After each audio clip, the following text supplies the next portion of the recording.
9-gauge strings. The reason why I use these is because they have a bullet end instead of a ball end on them. The problem with ball end strings that I have is that they tend to unravel.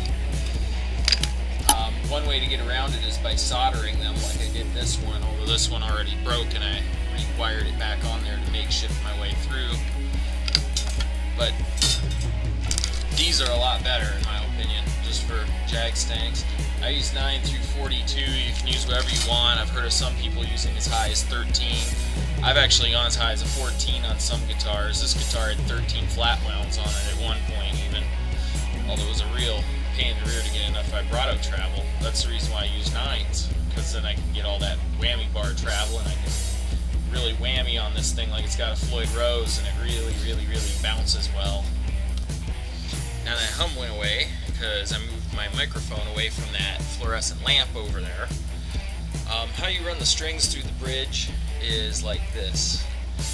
You run them through the front like that, and it runs straight out the back. After you pull that through, it goes under the bar. This right here.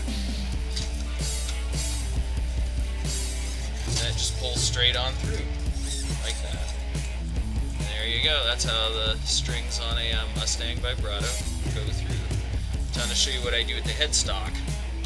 Q-tip boxes are really handy for making videos, I'll tell you. Anyway, when doing strings on the headstock, we've got a little hint for some of you with the standard plus and tuners, you know, the ones with a little slot. On the standard tuners that come on the Jag Stang, there's a little slot here, and then there's a hole in the center, the vintage style Clussen tuners. What you do is you measure the string out for tuning machines for the low E. At least that's the way I do it. I learned this from the Fender website, but I changed their method. I changed their methods a little bit to suit my feelings.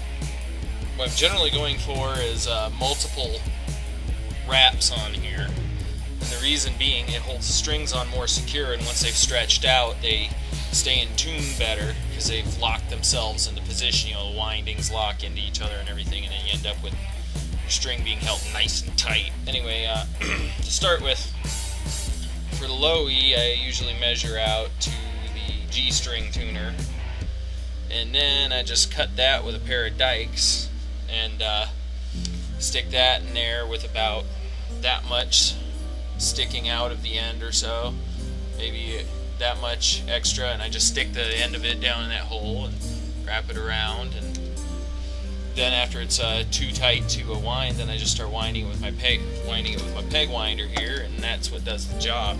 On these it's a little different, it's a little bit easier. All I have to do is just run the bugger straight through about the same amount. Let's say right about here would be sufficient enough. Just run it straight through there, back it out a little bit like that, so it's a little bit easier. And there we go, and then I run it about straight up to the fourth tuning machine is about right. So I do it like that, and then I'm going to prop my neck up on something here. The all-solvable issue of everything, duct tape. Even when it isn't in hearing things. Anyway, I just wrap this around the tuner like 1 time, 2 times. Generally I just wrap it around as many times as I can get it without an issue. Right now it tends to stick on the edge of the bridge, so that's just how I wrap it. I'm usually going for 3 or 4 winds of string around the low E tuning peg. The reason why so many is, first off, because I wind them down like this, it causes downward pressure on the string, which keeps it in the nut groove a lot tighter and gives you a bit better sustain. So that's why I do it that way. And I just wrap it on with my peg winder like that, and repeat ad nauseum for all the other strings, except the measurements are a little different.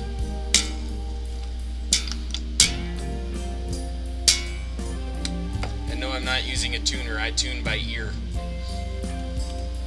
On the D string I measure only 3 cap stands up because the string's smaller gauge, so and I want to wrap a little more around because as the strings get thinner they have a tendency to slip more when there's less string wrapped around. So the more you wrap around, the more friction there is holding that string in place, and a lot tighter it is.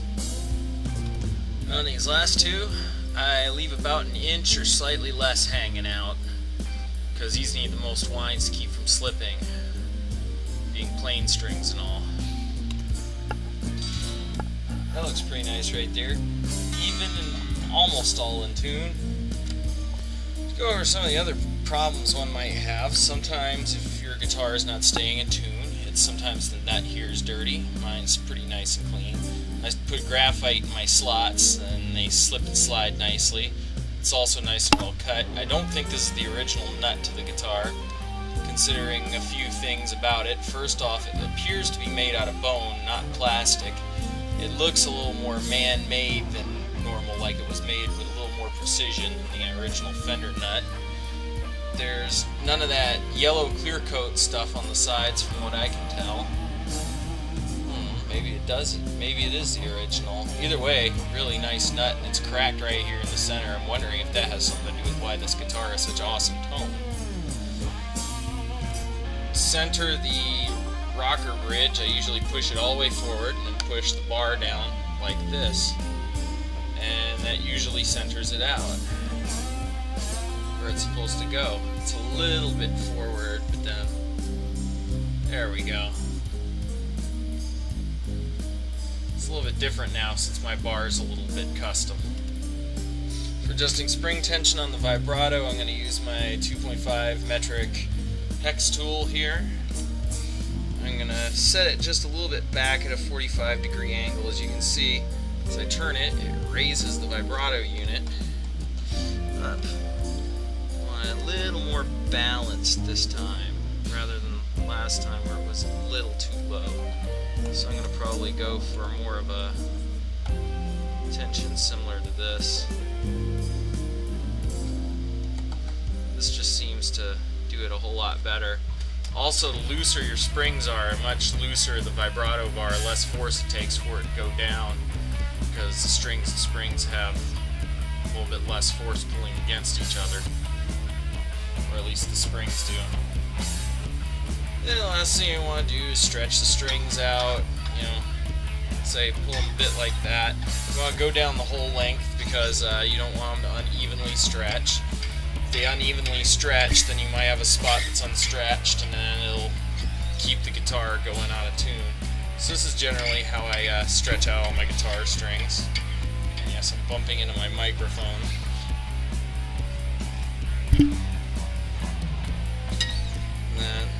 Going down there, as you can see, going down both ends with this. And then you should be out of tune by now. So, now what you do is tune up.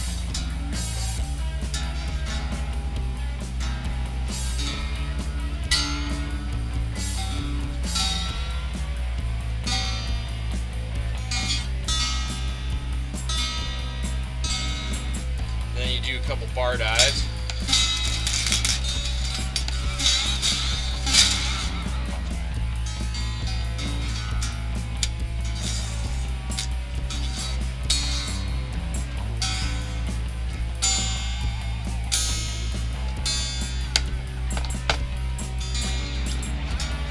As you can see, I'm staying perfectly in tune.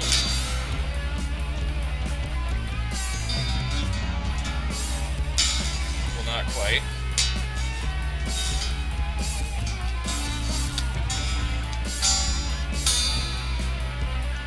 So that's just basically what I do. I go through a series of,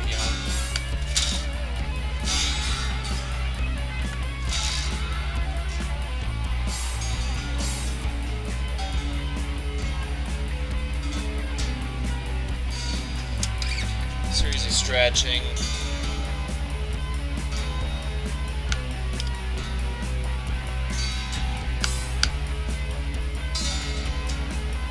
There you go. Now she's all in tune, and I trimmed all the stuff to headstock. I probably need to trim them shorter, but I had to use these because I can't find my handy dandy dikes anywhere. So. But yep, that's how I set up and tune my Jag Stang.